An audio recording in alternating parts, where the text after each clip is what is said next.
এটা যে রাস্তা, এটা প্রথমে বোঝার উপায় নাই, মনে হয় যে একটা নালা। আমাদের চলাফেরা খুবই কষ্ট, কি বলবো বলার কিছু নাই। একটা লাশ নেমো সেটা পর্যন্ত আমরা নিতে পারি না। দুর্ভাগ্যজনক দেশে বসবাস করি। এই আজকে প্রায় 12-13 বছর যাবত একটু করে একটু করে না, একটু করে একটু করে না। ভাঙাচুরা আর জীর্ণশীর্ণ সড়কে চলাচল যেন রীতিমতো নিয়মে পরিণত হয়েছে রাজধানীর উত্তরা, দক্ষিণ খান, উত্তর খান ও তুরাগ থানা এলাকার বসবাসকারীদের। এখানে অধিকাংশ সড়কেরই একই অবস্থা। খানাখন্দ আর খোরাখুরির জন্য সৃষ্টি গর্তে যাতায়াতকারীদের প্রতিনিয়ত পড়তে হয় চরম ভোগান্তিতে।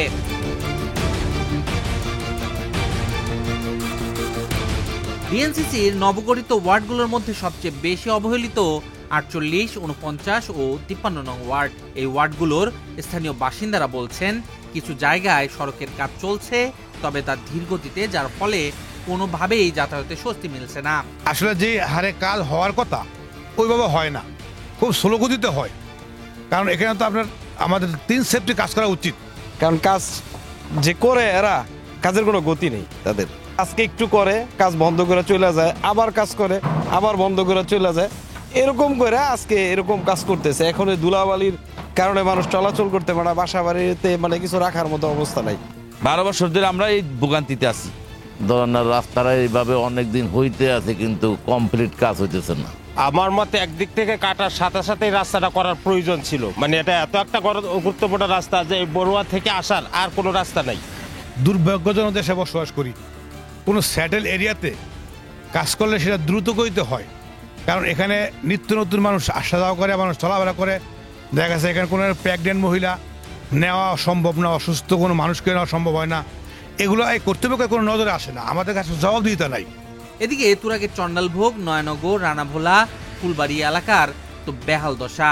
সামান্য বৃষ্টিতে এখানকার সবকটি রাস্তা থাকে পানির নিচে। কোনটি নালা আর কোনটি সড়ক এখানে বোঝাই দায়। এটা যে রাস্তা, এটা প্রথমে বোঝার উপায় নাই, মনে হয় যে একটা নালা। কিন্তু এই রাস্তা দিয়ে সকল মানে বাড়ির পানি এই রাস্তা দিয়ে গড়াচ্ছে।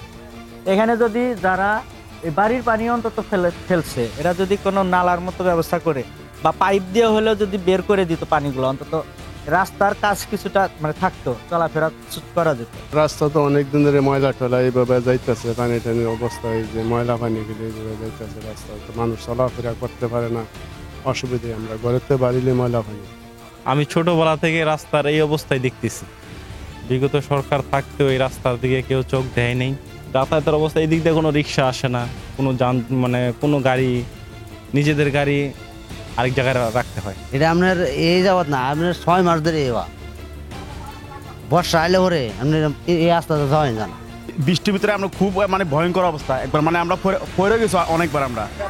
স্থানীয়রা বলছেন, রাস্তাঘাটের সমস্যার কারণে ঘর ভাড়াও দিতে পারেন না তারা।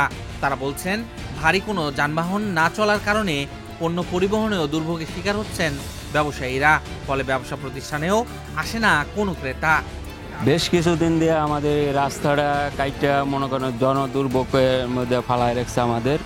আমি এই যে সাধারণত ক্ষুদ্র ব্যবসায়ী, দেখা যায় একটা মাল আনতে গেলে এখন মনে করেন আগে লাগতো 20 টাকা, এখন লাগে মনে করেন 200 টাকা। এই রাস্তার কারণে তো কোনো ভাড়াটি এদিকে ঢুকতে চায় না ইভেন, কারণ তারা টাকা দিয়ে ভাড়া থাকে। এই পরিবেশের মধ্যে ডেঙ্গু মশা, এডিস মশার উৎপত্তি হয় এখান থেকে।